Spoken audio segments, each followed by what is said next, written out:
Bapak Lumban Gaul, pimpin doa. Terima kasih Tuhan. Ya Tuhan. Terima kasih Tuhan. Ya Tuhan. Amin. Terima kasih. Ya Tuhan, tolong kami. Tolong kami Tuhan. Terima kasih. Terima kasih Tuhan. Ya Tuhan. Tuntun selalu kami dalam setiap urapan firman-Mu, urapi firman-Mu Bapa. Ya Tuhan. Yang akan diberitakan dari gembala-Mu, kiranya menjadi rema buat bagi kami. Makasih. Ajar kami untuk selalu bisa menikmati firman-Mu Bapa, terlepas ada pemahaman yang belum bisa kami artikan, tapi kami yakin ya Bapa, Tuhan. kuasa kasih urapan yang bisa kami rasakan. Makasih. Dalam nama Tuhan Yesus kami menerima dan sangat menikmati firman-Mu. Haleluya. Amin. Amin, puji Tuhan. Silakan duduk. Shalom Bapak Ibu yang diberkati Tuhan. Ya, kita bersyukur bahwa kita telah melantik panitia Natal kita. Itu berarti kita sedang memulai persiapan untuk Natal kita.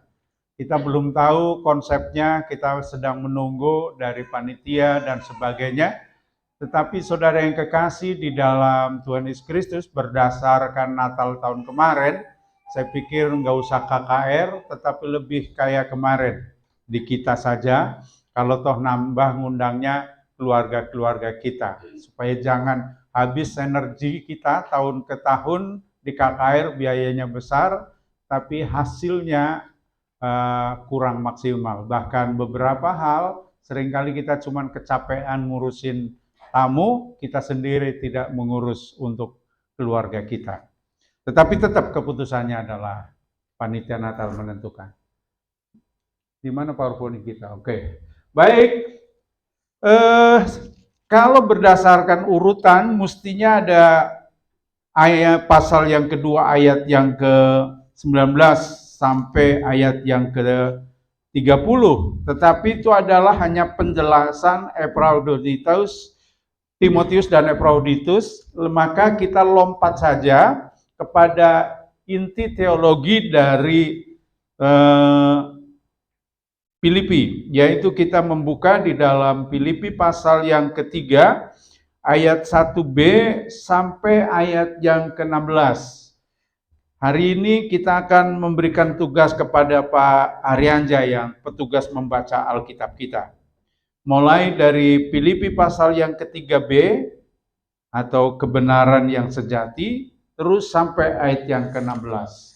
Silakan Pak Arianja.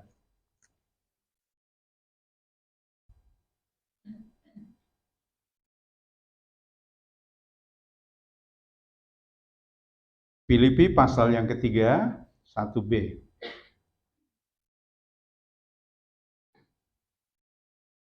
Perikopnya kebenaran yang sejati.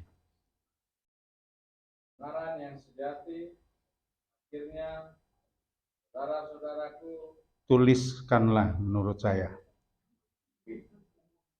Menuliskan.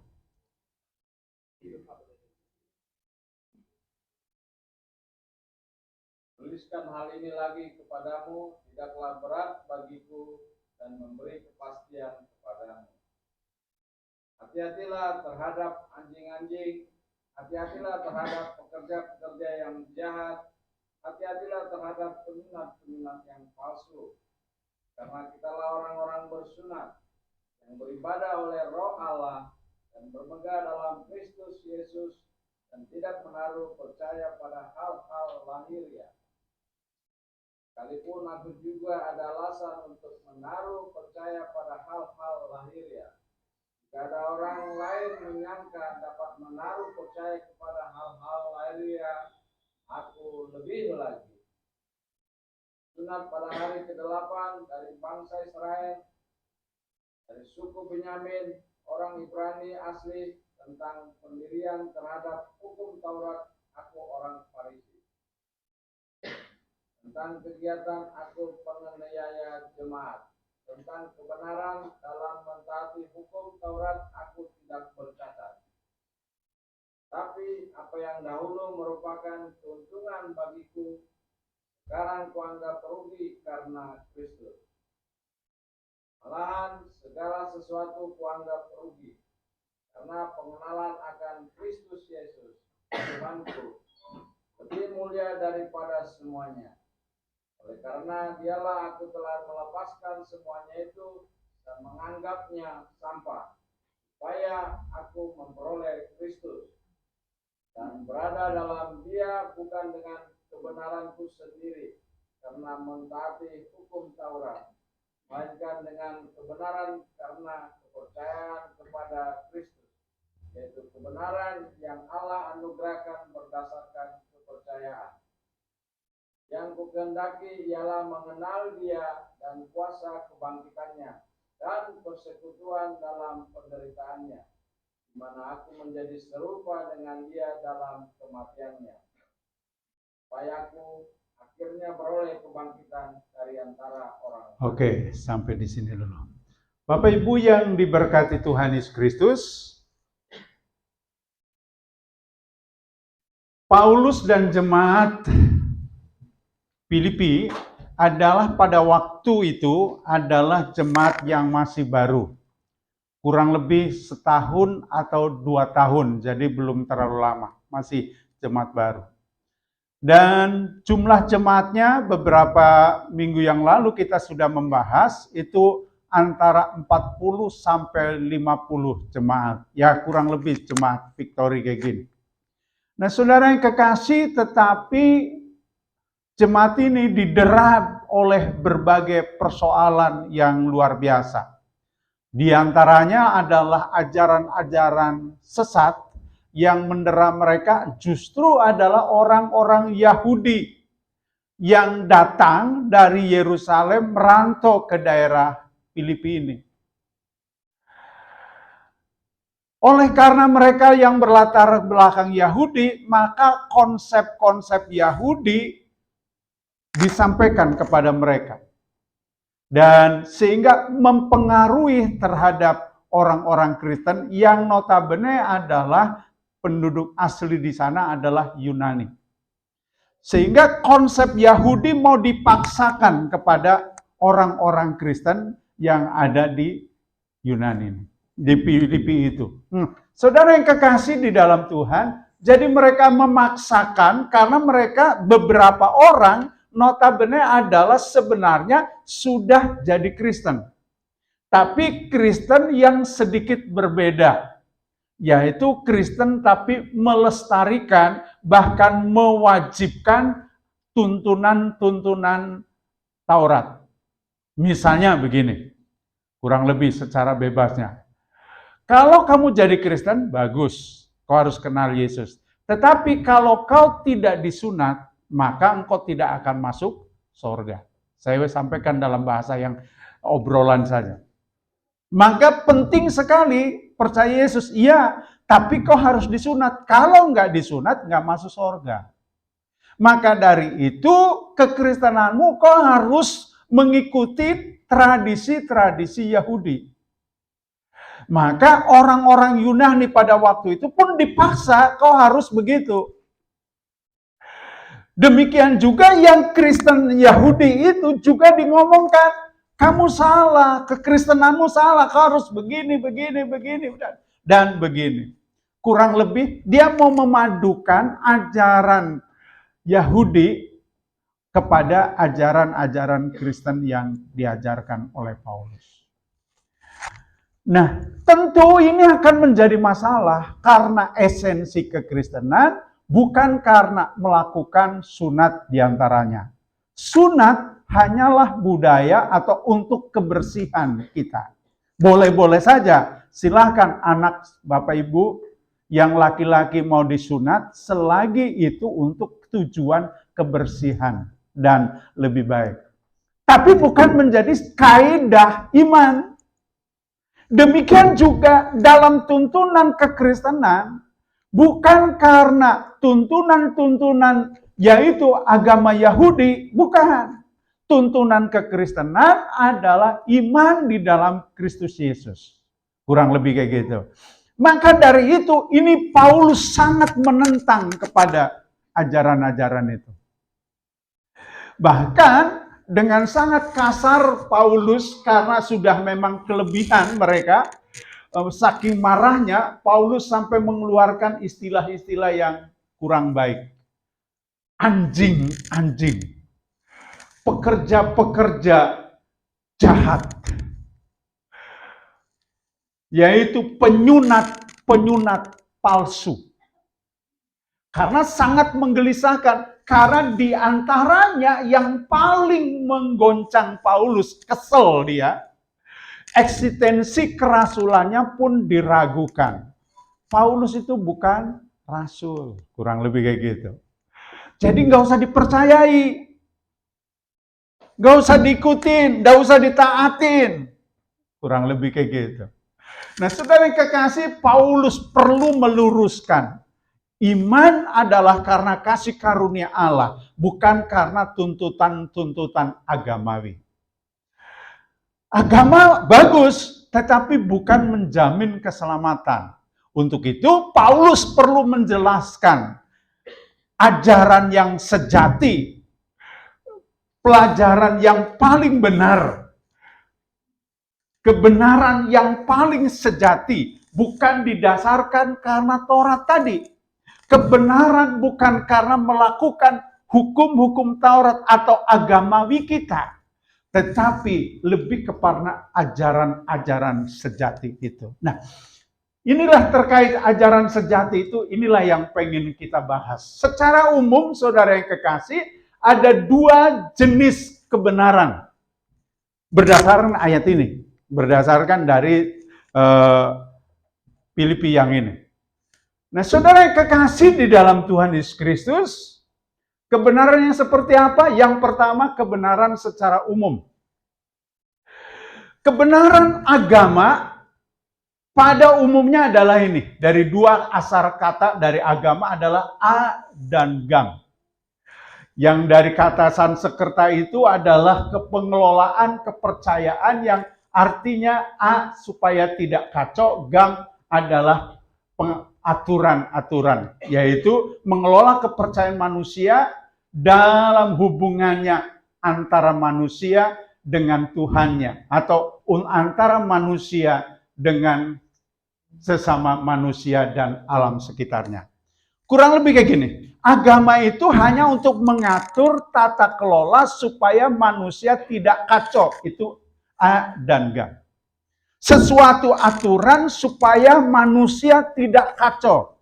Contohnya begitu, oh ini istrimu, ini istri orang. Ini duitmu, ini duit orang. Ini etika, moral, dan sebagainya. Tentu, apakah menjadi sia-sia ajaran agama? Secara moral tidak salah. Tapi dalam kaidah iman, agama tidak memberikan jaminan. Cuman mengatur itu tadi, oh ini duit orang, jangan dipakai. Ini istri orang, jangan diganggu. Oh ini rumah orang, jangan diganggu. Cuman pada kelola yang seperti ini. Nah, iman Kristen bukan cuman sekedar itu. Kurang lebih kayak gitu Paulus. Tapi kalau kebenaran agama cuman begini, menata orang supaya tahu yang baik dan yang buruk. Itu agama. Tatanan moral, tatanan etika, sopan santun, dan sebagainya. Tentu bagus, bukan berarti tidak bagus. Sehingga kita bisa membedakan mana yang baik, yang buruk. Tetapi apakah sesuatu yang baik itu berarti membuat kita beroleh jaminan keselamatan? Belum tentu. Bahkan dalam pandangan iman, tambah tidak. Lalu dalam filosofi kebenaran ini, diartikan penyesuaian antara pengetahuan dan objek, ini dari Mbah Google, juga diartikan suatu pendapat atau perbuatan seorang yang sesuai dengan atau tidak ditolak oleh orang. Kurang lebih kayak gini. Sesuatu yang baik itu atau agama itu karena disepakati. Sebagai contoh tadi, kita semua sepakat mencuri itu adalah tidak baik. Itulah karena filosofi ini. Karena semua sepakati, tetapi kalau di satu kampung, semua mencuri adalah baik, maka itu dianggapnya hal-hal biasa saja. Contohnya begini, saya buat contoh yang paling konkret. Di Papua ada satu suku Dani. Suku Dani, kalau dia menjadi Brutus, membunuh seseorang, mengkhianati seseorang, itu dianggap sebagai pahlawan. Makanya kalau di sana justru Yudas itu adalah pahlawan. Orang-orang seperti Yudas. Nah, saudara yang kekasih di dalam Tuhan, ada seorang pendeta namanya Jim Yost. Itu orang Australia. Dia perlu menjelaskan tentang arti keselamatan. Awalnya dengan konsep tadi yang dipahami oleh orang-orang suku Dani, maka justru kalau orang baik kayak gitu adalah malah jadi salah. Dan itu tantangan tersendiri. Perlu menjelaskan karya keselamatan yang benar bagaimana. Nah, saudara yang kekasih, tetapi masyarakat yang memahaminya justru orang-orang seperti Yudas yang pengkhianat, si pemberontak, justru adalah pahlawan, orang-orang hebat. Tentu latar belakangnya karena Gam ingin memberontak kepada bangsa Indonesia. Jadi kalau ada seseorang yang malah berkhianat kepada suatu, itu orang hebat. Hebat. Nah, saudara yang kekasih, itu yang disebut karena tatanan yang normal di masyarakat itu. Berarti kalau filsafat ini menjadi kebenaran ini, tentu menjadi relatif. Contoh berikutnya, betapa yang kebenaran itu relatif. Dalam suku Batak, mengambil pariban itu justru yang bagus, betul? Tapi dalam budaya Jawa, itu belum bisa. Sebaliknya, budaya Jawa kalau sudah keturunan keempat, mau keturunan laki-laki, ya silahkan saja. Tapi keturunan Tapanuli, sampai keturunan apapun, marga yang sama, nggak bisa saling mengambil. Itulah kebenaran yang relatif di tengah-tengah masyarakat. Maka dari itu, saudara yang kekasih di dalam Tuhan, Paulus mengajarkan kepada kita mencari kebenaran yang sejati. Paulus perlu menjelaskan jangan budaya Yahudi, jangan juga budaya Yunani. Karena semuanya relatif, bahkan lebih parah lagi, tidak memberikan jaminan sebuah keselamatan. Maka dari itu, saudara yang kekasih, kebenaran yang kedua yang saya ambil, kebenaran umum menurut Paulus sebelum dia mengenal Yesus. Maka dalam ini, di ayat-ayat ini, Bapak Ibu ambil saja, kembali lagi. Paulus berpandangan bahwa kebenaran yang dia anut selama ini, perlu kita tahu Paulus adalah lulusan Universitas Gamaliel. Itu pada waktu itu adalah universitas tertinggi terhebat pada zaman itu. Mungkin kalau kita di Indonesianya ya mungkin kayak UI gitu. Kalau dalam konteks teologi di I3 itu adalah parameter teologi di Indonesia. Atau Universitas Jakarta teologi itu juga dianggapnya parameter sebuah teologi. Nah, Paulus lulusan ini. Maka kalau kita membaca tadi yang dibaca oleh Pak Firman, maaf Bapak ini namanya seringkali disebut nama aslinya. Pak Haryanjah ini, maka dia mengatakan bahwa dia orang yang luar biasa Paulusnya. Dari sisi keturunan, dia keturunan dari Israel, dari suku Benyamin. Dia menjelaskan tentang siapa dirinya. Tentang agama, dia agama Yahudi. Dia berbicara tentang terlibat politik, maka dia adalah orang Farisi. Orang Farisi itu kurang lebih kayak PKS lah, kayak gitu. Dia tokoh agama, tetapi dia juga membangun politik.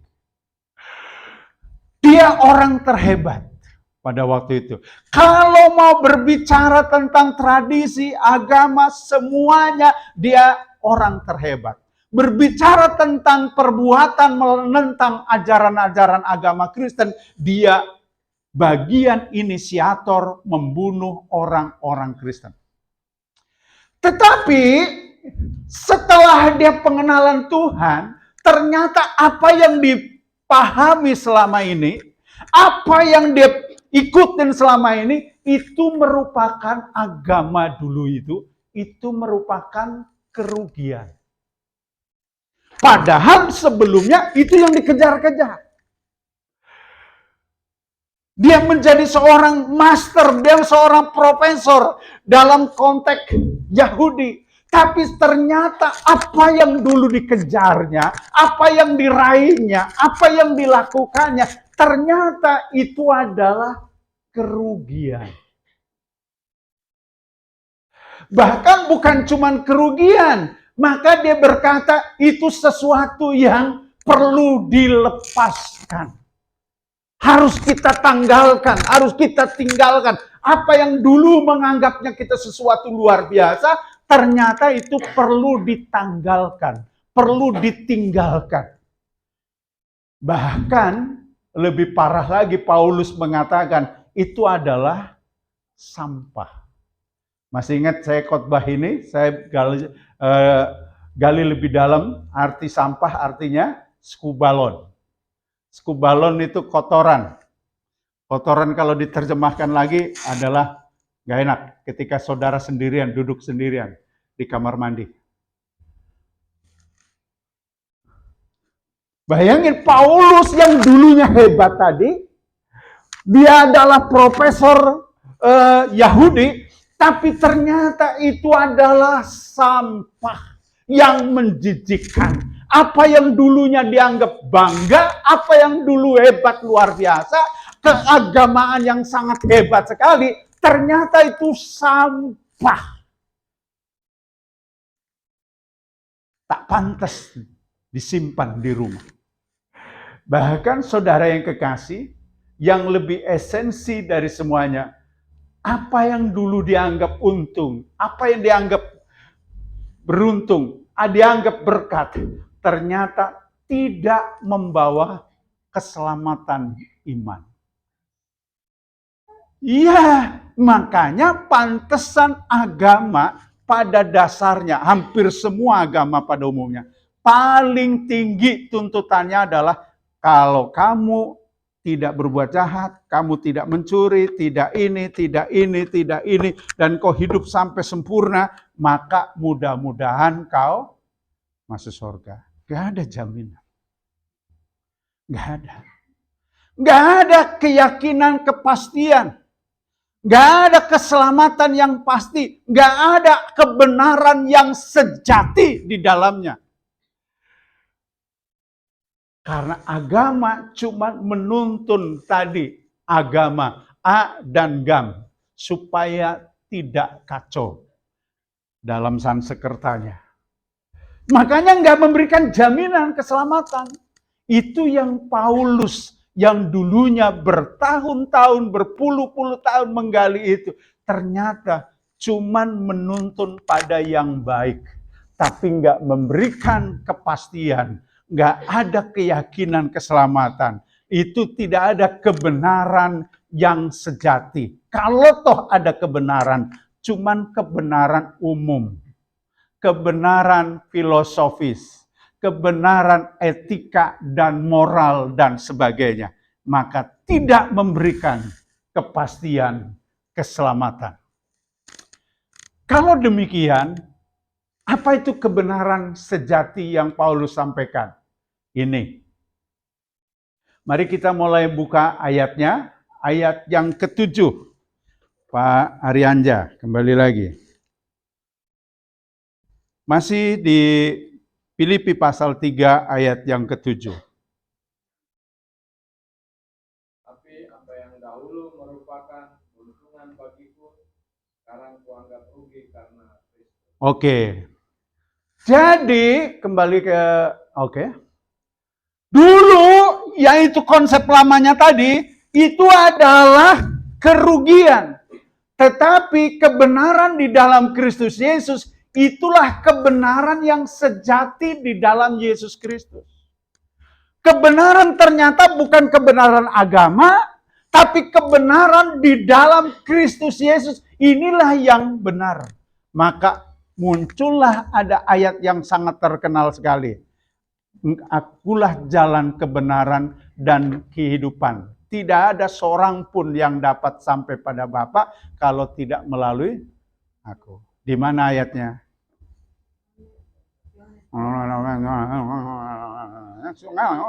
Langsung bahasa roh semua kita. Di mana calon ibu gembala? Oh, berarti lulus besok jadi diberkati.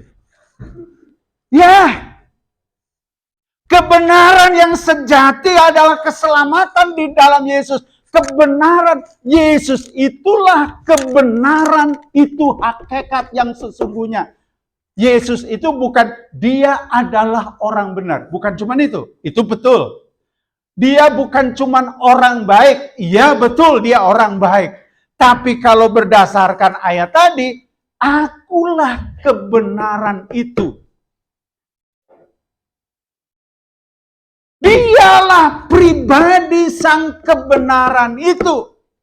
Makanya Paulus mengatakan dalam ayat tadi, itulah kebenaran yang sejati itu. Maaf, saya buat ilustrasi. Andai kata Yesus itu boleh dicincang jadi kecil-kecil, maka tetap itu satu potongan-potongan adalah kebenaran. Bukan sifatnya benar, bukan. Bukan mudah-mudahan benar, bukan. Tapi memang dialah esensi kebenaran itu sendiri. Makanya saudara yang kasih, kebenaran yang sejati yang disebut Paulus, itulah kebenaran yang sejati itu. Bukan cuma sekedar orang benar. Kalau tokoh-tokoh agama di tempat lain, itu mereka hidupnya benar, berusaha benar, tidak pernah salah. Apalagi kalau kebenaran di dunia ini relatif. Coba saya buktikan bahwa kebenaran itu relatif. Ada orang jahat sekali, itu berarti nggak ada kebenarannya. Terus dia memang jahat, tapi ya ada baik-baiknya lah dikit, benar-benarnya dikit. Nanti ada yang benar. Ada yang lain lagi, sungguh benar. Terakhir paling tinggi, orang ini benar-benar benar. Itu baru udah level tertinggi. Tapi Yesus, dia mengatakan, akulah kebenaran dan hidup. Itulah yang esensi di dalam Yesus. Makanya saudara yang kekasih di dalam Yesus, Paulus bilang, dulu kuanggap rugi. Sekarang aku jadi beruntung. Karena tinggal dan hidup dalam kebenaran itu sendiri. Bukan menjadi benar, tetapi memang dialah esensi kebenaran itu sendiri. Yang kedua, kebenaran, pengenalan, dan perjumpaan dengan Yesus lebih mulia dari semuanya. Ayat 8, Pak Arianja.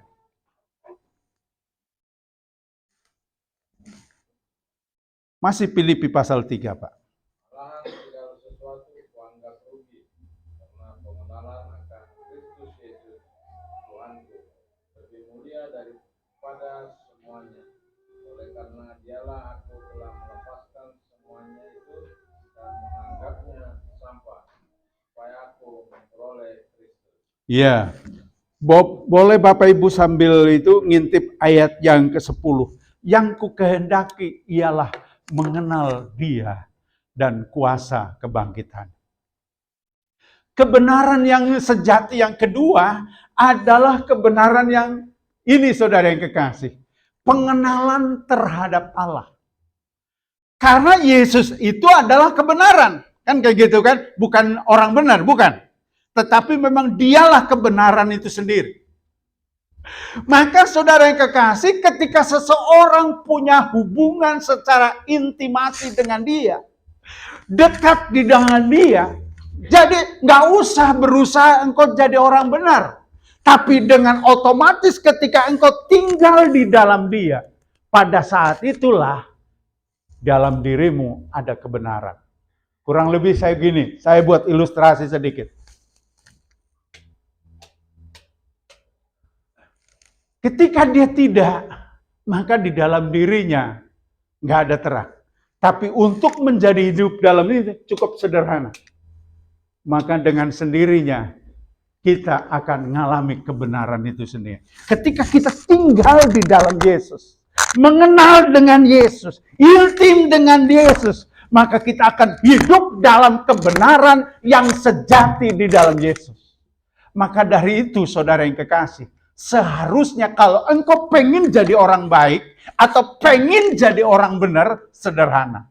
Tinggallah di dalam Yesus. Maka kita akan hidup dalam kebenaran. Karena dia adalah kebenaran itu sendiri. Jadi ketika engkau punya anak, seringkali kita, bandelnya minta ampun, saudara yang kekasih. Seringkali kita dibuat sakit hati sama anak kita. Sederhana ternyata solusinya. Biarkan dia tinggal di dalam Yesus. Mengenal Yesus. Di dalam Yesus. Maka dia akan menjadi orang benar. Orang baik. Maka dari itu aneh kalau Bapak Ibu tidak mendorong anakmu untuk terus hidup dalam firman Allah. Bahkan kalau saudara tidak mendorong anakmu untuk ikut ibadah, youth dan sebagainya. Aneh. Atau sebaliknya ketika engkau frustasi karena anakmu bandel dan sebagainya, sederhana solusinya. Bawa dia dalam Yesus. Bawa dia dalam Kristus Yesus. Mengalami perjumpaan yang luar biasa. Maka hidupnya akan menemukan kebenaran yang sejati itu.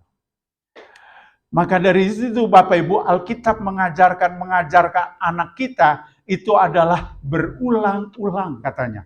Ketika engkau duduk, ketika engkau bangun, ketika engkau firman Allah terus menerus. Maka dia akan hidup dalam kebenaran itu sendiri. Mari Bapak Ibu yang diberkati Tuhan.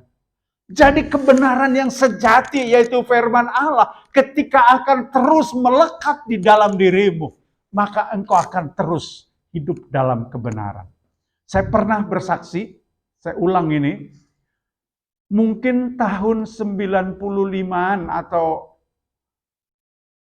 yang jelas belum tahun 2000. Ketika saya masih melayani di Palembang, suatu ketika ada KKR, yaitu saya sebutkan tempatnya, di gerejanya Pak Siwi.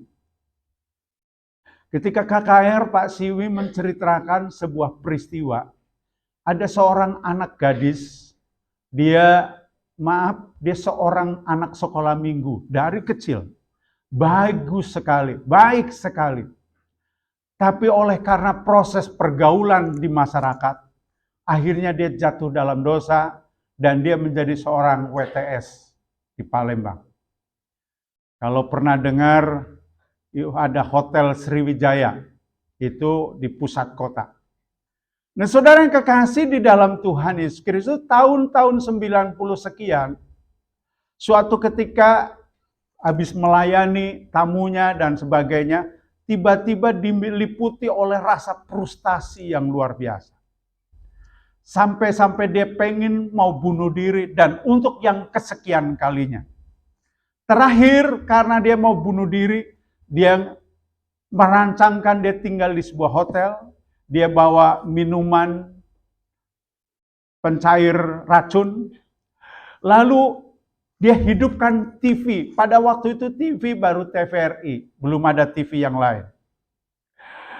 Maksudnya dihidupkan TV supaya disetel sekuat-kuatnya dan dia bisa bunuh diri. Ini kisah nyata di situ.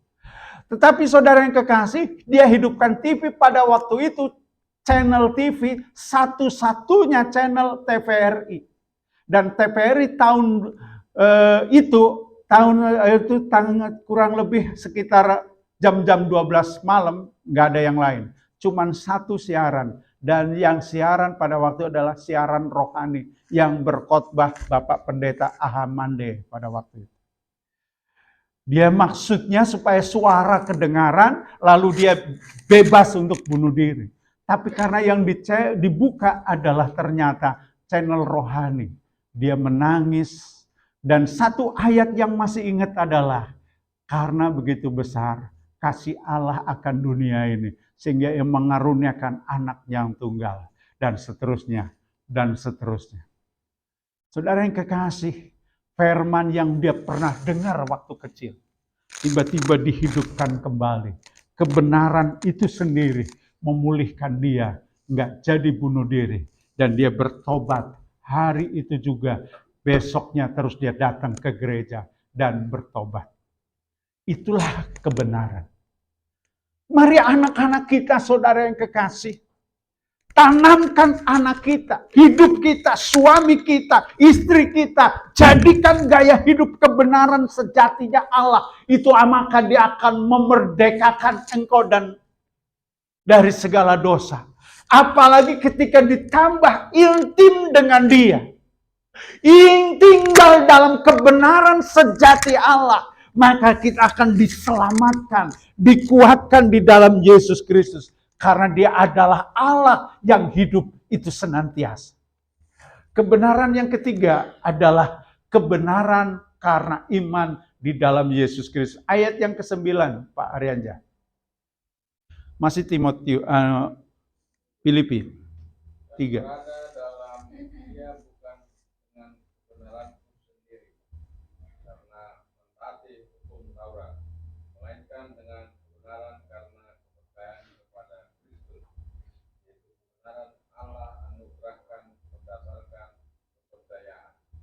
Terima kasih. Yang ketiga, saudara yang kekasih, kebenaran yang sejati adalah kebenaran karena iman. yang bukan berdasarkan imannya tadi, bangsa Israel, bangsa Yahudi, tapi berdasarkan iman karena anugerah. Sederhana sih, iman itu kayak apa sih? Iman adalah berdasarkan anugerah, artinya bukan karena perbuatan baik kita, bukan karena jasa keagamaan kita, tetapi karena Tuhan Yesus datang ke dunia menyelamatkan Anda dan saya, kita semua, dan menjadi kita beroleh keselamatan di dalam Yesus Kristus. Jadi tumpuannya bukan karena keagamaan kita, tapi tumpuannya adalah karena kepercayaan kepada Yesus. Tapi apakah berarti kita jadi tidak melakukan suatu? Harus berdasarkan khotbah minggu kemarin, justru mengerjakan keselamatan itu harus totalitas, harus sungguh-sungguh. Tapi bukan berdasarkan karena perbuatannya, karena anugerah yang memberikan kepada kita, dan karena anugerah itulah maka kita harus kerja sungguh-sungguh. Amin. Jadi kerja kita bukan supaya selamat. Kerja kita itu sebagai rasa syukur, aktualisasi karya keselamatan yang Tuhan berikan pada kita. Jadi bukan karena kita hebat, justru karena kita pengabdian kepada Allah. Makin sungguh-sungguh, karena Tuhan yang telah menyelamatkan kita. Tujuannya apa? Target dari Paulus. Ternyata ini dari ayat-ayatnya. Nggak usah itu lagi. Tujuan Paulus ternyata melakukan itu adalah untuk mengenal Tuhan secara intim. Makanya tadi ayat yang ke-10, yang kukehendaki ialah mengenal Dia dan kuasa kebangkitannya. Yang kedua, dia mengenal kuasa kebangkitan Tuhan. Rupa-rupanya setelah dia memperoleh anugerah, dia pengen hidup dalam kebenaran yang sejati, dia malah ini. Pengen mengenal kuasa kebangkitan di dalam Yesus Kristus.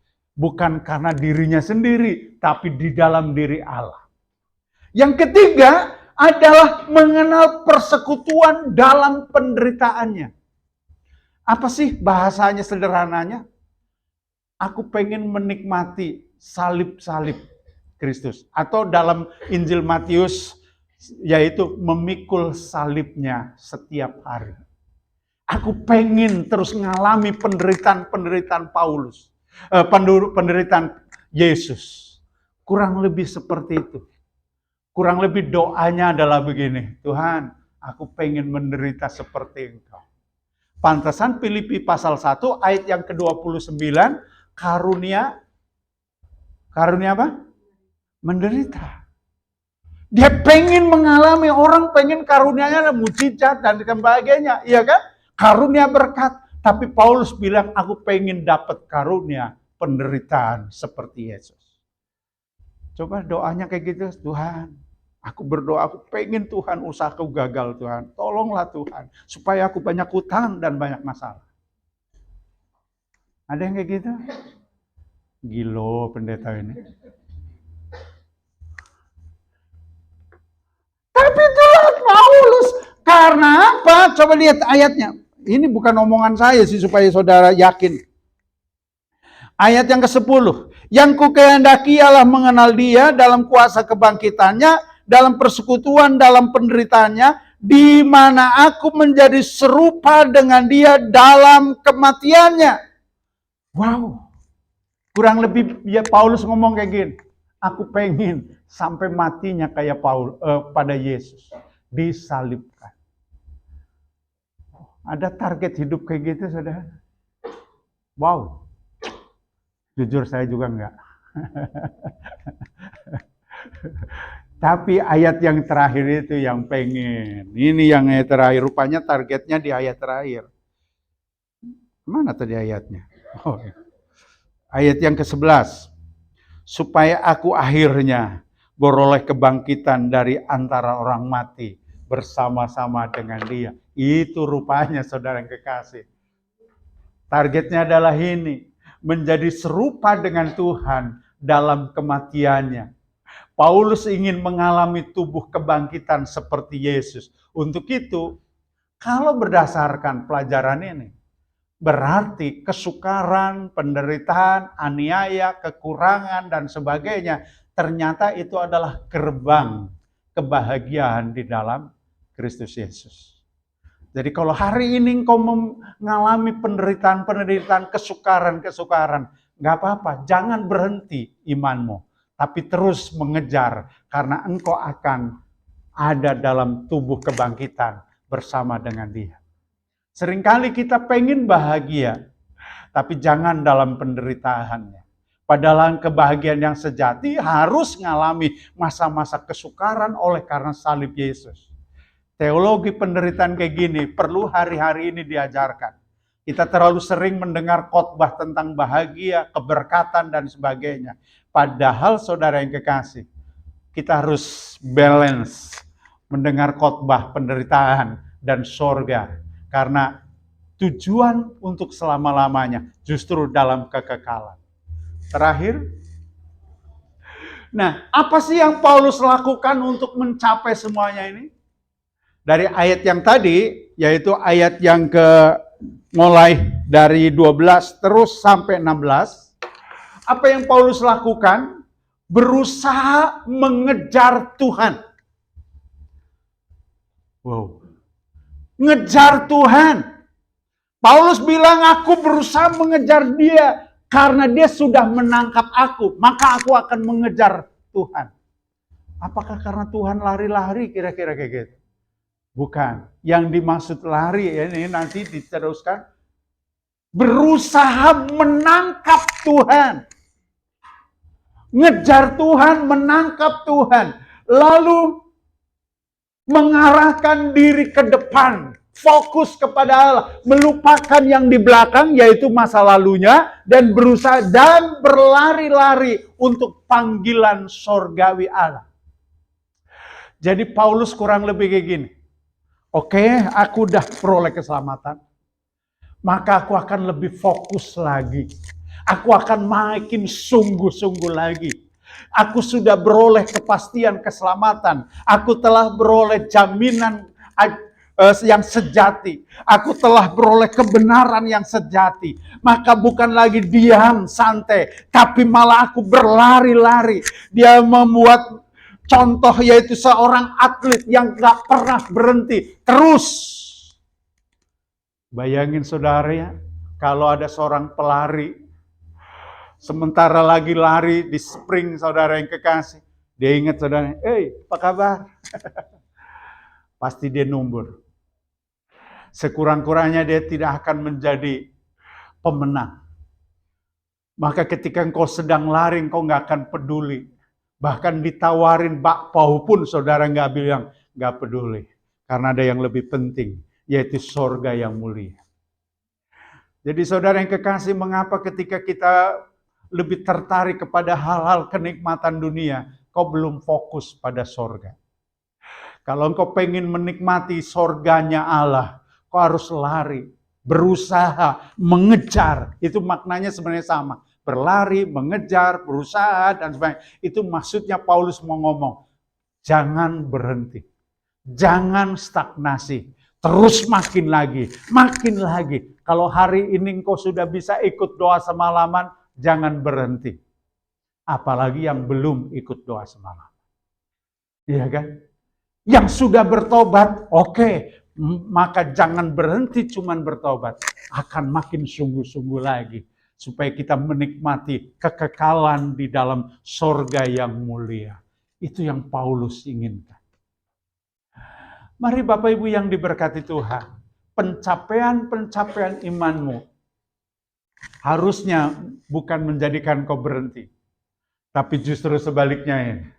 Mendapat iman karena anugerah dalam Kristus Yesus bukan berarti hidup santai dalam iman, tetapi justru sebaliknya kita malah bekerja keras dalam pelayanan karena target kita adalah mengenal Dia sampai kita serupa dengan Dia hingga tinggal di sorga yang mulia bersama dengan Dia. Dunia yang kita punya, dunia di mana kita tinggal, semuanya akan berakhir dan akan kita tinggalkan semuanya. Tapi dalam kekekalan inilah yang ingin kita tuju untuk selama-lamanya. Untuk itu mari larilah sedemikian rupa, kata Paulus. Berjuanglah, menggambarkan dirinya kayak petinju yang bukan sembarangan, pelari bukan pelari sembarangan. Artinya kalau saya gambarkan dalam agama, ya udah Kristen, jangan cuma sekedar Kristen biasa. Jadilah seorang pelari untuk menangkap Tuhan, mengejar Tuhan, sehingga terus menerus. Kalau hari ini kau sudah bisa baca Alkitab, Kejadian sampai Wahyu, puji Tuhan, jangan berhenti, baca kembali lagi. Amin. Ya pasti nggak amin, orang belum pernah baca Alkitab Kejadian sampai Wahyu. Ada yang sudah total baca Alkitab Kejadian sampai Wahyu pernah selesai? Haleluya, haleluya, haleluya. Oh Pak Kastolani angkat. Saya minimal setahun sekali Kejadian sampai Wahyu. Sederhana untuk menghitungnya. Satu hari minimal 2 pasal. Pasti ketemu. 1 tahun. Minimal. Yuk kita mau belajar itu.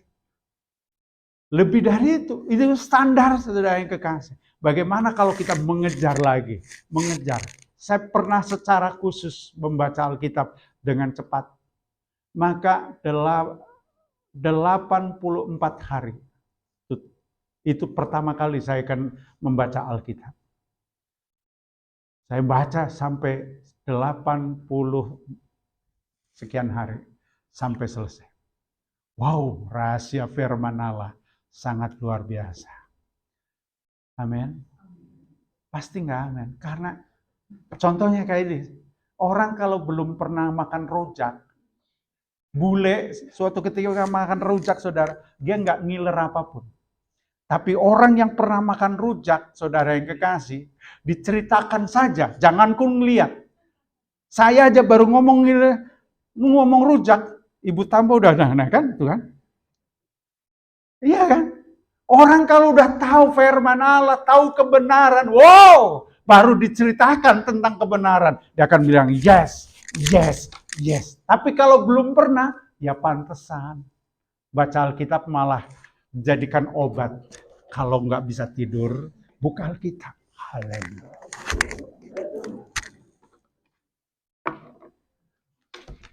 Pengalaman kan? Yang terakhir pasti ketawa semua karena ngalami. Iya kan? Yuk, kita mau sungguh-sungguh lagi dalam Tuhan. Mengejar Tuhan. Karena kebahagiaan di dalam Yesus jauh lebih indah dari apapun. Tuhan memberkati. Haleluya. Mari kita beri. Kita nyanyi lagu tadi yang terakhir menjelang.